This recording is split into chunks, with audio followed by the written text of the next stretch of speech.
Bonjour à toutes, bonjour à tous. Bienvenue dans l'Hebdo, votre condensé de l'actualité du 3 au 7 avril en Vendée. Avec d'abord à la fin de la session trimestrielle du conseil départemental, ce vendredi, les élus ont notamment évoqué le budget de cette année 2023. Il est rectifié et en hausse pour cette année.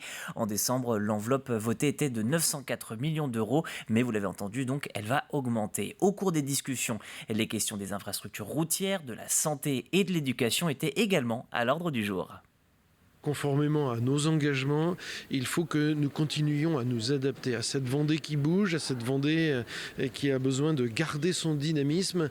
Et pour nous, il était important que nous puissions rectifier par rapport à ce que nous avions prévu au mois de décembre et que nous continuions à investir pour l'avenir de la Vendée. Comme partout en France, les Vendéens se sont également mobilisés pour une 11e journée de mobilisation le 6 avril dernier. 4 rendez-vous, la police estime à 300 et 600 le nombre de manifestants à Fontenay-le-Comte et Challans dans la matinée. Le soir, ils étaient, selon cette même source, 400 au Sables-d'Olonne. Enfin, à La Roche-sur-Yon, le nombre de participants est estimé entre 3100 et 6000 selon les sources. Les grévistes gardent la même idée en tête, le retrait du projet.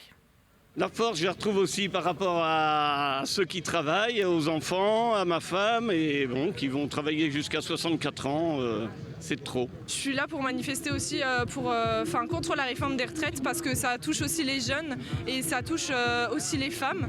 En fait, ça touche tout le monde. Parce que c'est un sujet qui nous concerne tous, je pense, et parce que malgré tout, il n'y a pas que la retraite, mais il y a le passage quand même du 49.3 qui nous concerne, je pense. Parce qu'il y en a marre de tout. De tout, il y en a marre. Il y a encore le Conseil constitutionnel qui doit exprimer des choses en droit, mais le droit est une chose relativement froide et les hommes et les femmes que nous représentons ont des opinions qu'il faut entendre. Prochaine mobilisation prévue le jeudi 13 avril. Le 14, le Conseil constitutionnel se positionnera quant à la validité du projet de loi. Une convention a été signée cette semaine entre le SDIS, la préfecture et l'association Visov. Le but, créer une sorte de brigade de veille numérique. Elle va aider les collectivités et les administrations à mieux communiquer lors d'une crise.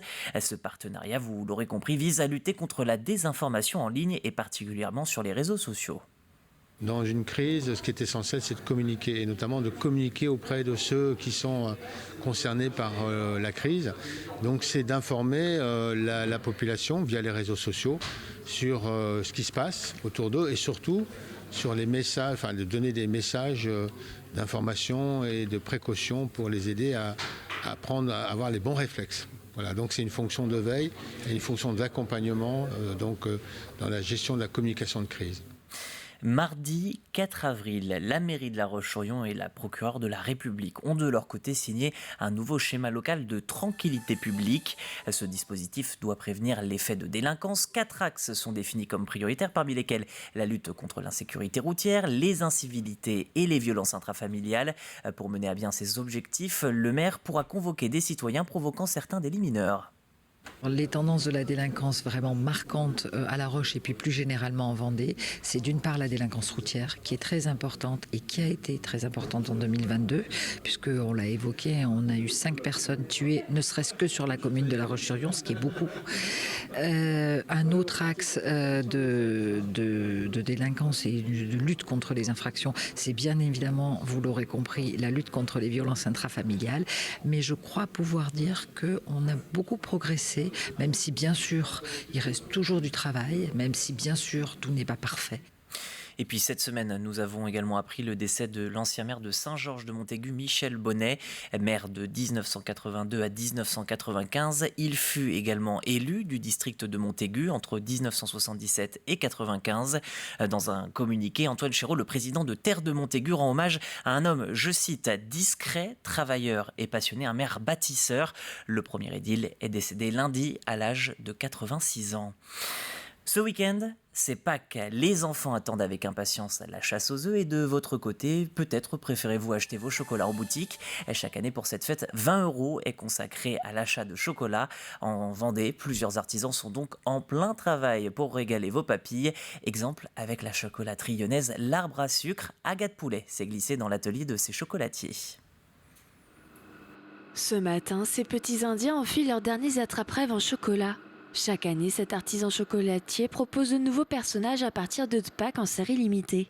Ça permet d'innover, de pouvoir proposer des choses que les gens n'ont pas l'habitude de voir, et puis d'utiliser l'œuf en tant que visage ou en tant que corps d'un petit personnage. Pour créer ces 180 sujets en chocolat sur une période de 3 semaines, Eric a fait des recherches en amont pour que la représentation des personnages soit le plus cohérent possible.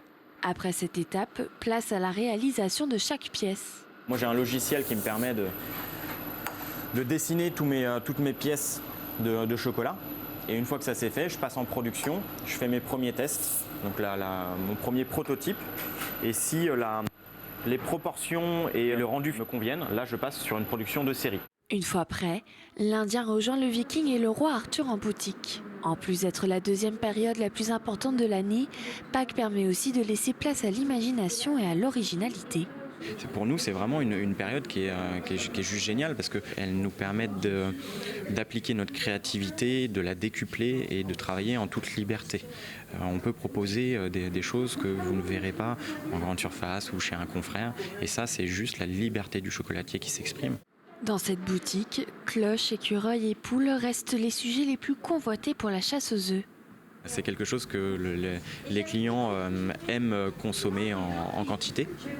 Donc on a des gammes qui sont relativement larges de façon à ce que chaque client puisse trouver ce qu'il a envie et qu'il puisse faire plaisir à ses enfants, à sa famille, comme il se doit à Pâques. La gamme de prix varie de 3 à 35 € afin de satisfaire tous les gourmands. Pour la période de Pâques, cet artisan utilise plus d'1 tonne de chocolat pour ses créations. À Luçon, l'école Jean Moulin a ouvert en janvier dernier une classe UEMA. Cette unité d'enseignement en maternelle est une classe spécialisée dans l'accueil d'enfants autistes. 7 enfants âgés de 3 à 6 ans ont donc intégré cette école. La 3e a proposé ce dispositif. Le rythme est allégé pour les élèves afin qu'ils puissent s'adapter aux exigences des professeurs.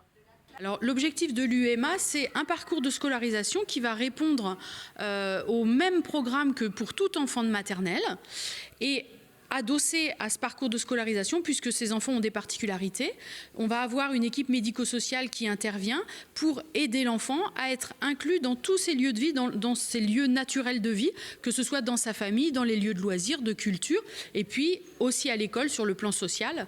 Donc l'idée, c'est d'un côté le parcours scolaire et de développer l'autonomie sociale, quotidienne, domiciliaire des enfants. Le Région Pays de la Loire Tour s'est achevé vendredi avec la victoire au général du Suisse Alexander Kamp de la formation Tudor Pro Cycling Team. Oui, c'est du sport et du cyclisme, vous l'aurez compris. Pour rappel, cette toute nouvelle épreuve traverse en 4 étapes les 5 départements de la région Pays de la Loire. La première journée reliait par exemple Saint-Père-en-Retz et Saint-Gilles-Croix-de-Vie. Saint-Gilles où se trouvait Colline Davy. 5 ans après le dernier passage du Tour de France ici à Saint-Gilles-Croix-de-Vie, le vélo revient. Et pour l'occasion, un village était mis en place à quelques pas de l'arrivée. Comme vous le voyez, c'est un peu la fête du sport ici aujourd'hui. Un stand de caricatures, de la musique, même le soleil est de la partie pour accueillir les Gilocruciens avant l'arrivée du peloton. Et puis la région l'avait annoncé, ce tour c'est aussi l'occasion de promouvoir le sport auprès des jeunes. Alors pour leur en mettre plein la vue avant même l'arrivée des coureurs internationaux, le public avait droit à une démonstration de VTT trial de haut niveau. De quoi impressionner quelques amateurs présents sur place. Écoutez vous-même ces quelques élèves de Saint-Gilles devant la démonstration. Je trouve que les figures qu'il fait, c'est vraiment impressionnant. Surtout quand il monte sur les palettes. Ouais, avec les roues arrière et tout ça, ça demande énormément de travail. Il n'a pas peur de tomber, déjà, et moi je serais pas capable de faire ça à son âge. Ça te donne aussi des techniques si tu veux essayer de reproduire. Et tout à l'heure, mon petit-fils m'a téléphoné qu'il faisait de l'animation de trial, donc je suis venue pour le voir. Ça apporte une animation, c'est toujours, en plus on a le soleil, c'est génial, donc ça donne une bonne image de Saint-Gilles. C'est surtout pour voir l'équipe, notre équipe vendéenne, Direct Énergie, et puis les autres naturellement, il n'y a pas que, mais bon. C'est super impressionnant de voir des coureurs comme ça qui vont faire du vélo comme ça. Parce que c'est super impressionnant de les voir passer devant nous. On ne s'imagine pas qu'ils roulent à une telle vitesse. Enfin, c'est super impressionnant. On habite à Saint-Gilles et du coup, on trouve que c'est super d'organiser ce genre de choses ici. Voilà, mais il faut le dire, la véritable attraction ici, c'est bien l'arrivée de cette première étape. Les coureurs devaient s'élancer de Saint-Nazaire ce midi, mais le départ a été quelque peu modifié. Ils ont finalement débuté le parcours depuis Saint-Père-en-Retz. En revanche, c'est bien ici, à Saint-Gilles-Croix-de-Vie, que les coureurs sont arrivés après 162 km parcourus, dont une bonne partie sur le littoral atlantique. Prochaine étape ce mercredi au départ de Clisson. À Fontenay-le-Comte, un timbre à l'effigie de l'église Notre-Dame de l'Assomption vient d'être édité. Une création à l'initiative de l'amicale philatéliste et cartophile fontenaisienne des Amis du Patrimoine pour fêter les 600 ans de l'édifice. Le timbre est tiré à 705 000 exemplaires et sera disponible à l'achat le 11 avril en mairie. C'est extraordinaire d'avoir un timbre. Il y a énormément de postulants. Dans la série Patrimoine, la Poste émet 4 timbres tous les ans. Nous avons été sélectionnés. Je pense que le fait qu'un édifice ayant 600 ans, ce n'est pas si courant. L'objectif de nous tous réunis est de faire rayonner la ville. Et effectivement, mise à l'honneur de l'édifice et de la ville à travers un anniversaire, un chiffre rond, 600. On n'aura pas l'occasion tous les jours de fêter les 600 ans de l'église Notre-Dame. Je ne suis pas collectionneur philatéliste, mais je suis venu acheter 2 planches de timbres, des cartes postales que je vais m'empresser d'envoyer. C'est une église et c'est assez rare quand même. On n'en trouve pas tous les jours. Et il y a aussi, on voit le détail des statues un peu en haut. Et sinon, la façade de l'église. Donc, elle est très belle, cette église. Et on peut avoir un tampon qui a lieu que ce week-end-là, quoi. Et qui après est détruit. Donc c'est le côté rare du tampon qui nous attire sur ce genre d'événement, quoi. Allez, une idée de sortie pour finir. Le Puy du Four ouvre ce week-end pour fêter ses 45 ans. Le parc d'attractions propose un tout nouveau spectacle, le Mime et l'Étoile. 120 personnages sur scène, dont 3 acteurs principaux, le mime Mimosa, l'Étoile Garance et le réalisateur Gérard Bidault. L'intrigue se déroule en 1914 et le cinéaste est convaincu de pouvoir créer un film parlant et en couleur grâce à l'amour sincère et réciproque de ses artistes. Plongé dans ce nouveau spectacle avec Agathe Poulet. Silence sur le plateau. Moteur et action! Dans ce studio, le réalisateur Gérard Bidault prépare son tournage et organise la rencontre entre 2 acteurs que tout oppose, Garance l'Étoile et Mimosa un mime tzigane. Pendant une demi-heure, le public est plongé au cœur de la belle époque et devient à la fois le témoin d'une fable amoureuse et de l'évolution du cinéma français en couleur et en son. Le mime et l'Étoile a conquis les spectateurs. C'est super, vraiment super. Alors, un spectacle où on pourra emmener les enfants sans problème. Oui. Magnifique. J'ai trouvé ça bluffant, comme disait Philippe de Villiers, et très émouvant.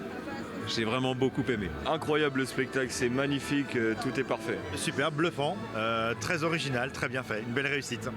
Conçu en travelling inversé, les 120 personnages parcourent près de 2 km au fil de l'histoire grâce au tapis roulant. Une illusion permettant de voyager avec les acteurs sans jamais quitter son siège. Une œuvre originale et inédite grâce au mouvement des protagonistes, de la musique et du bruitage. Les personnages arrivent les uns après les autres, ils sont affairés à des actions apparemment anodines. Et en fait, l'objectif, c'est que vous vous laissez prendre et puis on ne sait pas quand le spectacle commence. Voilà. Et on ne regarde déjà plus sa montre. Et si on ne regarde plus sa montre, et encore moins son téléphone portable, ça veut dire qu'on a réussi à vous saisir et on a réussi à vous emporter dans un voyage. C'est finalement de vibrer à une émotion commune qui est celle d'une belle histoire d'amour qui est certes ancrée dans une époque, mais qui finalement est atemporelle.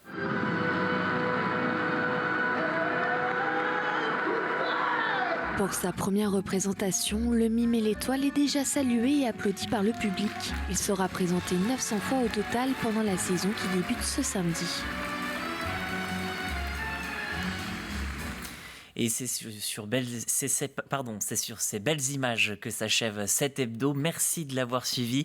L'information, elle revient la semaine prochaine. Dès mardi, vous retrouverez la matinale de Caroline Tronche à 7h et Diane Delangle pour les informations à 18h. Agathe Poulet vous accompagnera pour le flash à la mi-journée. Belle journée sur TV Vendée.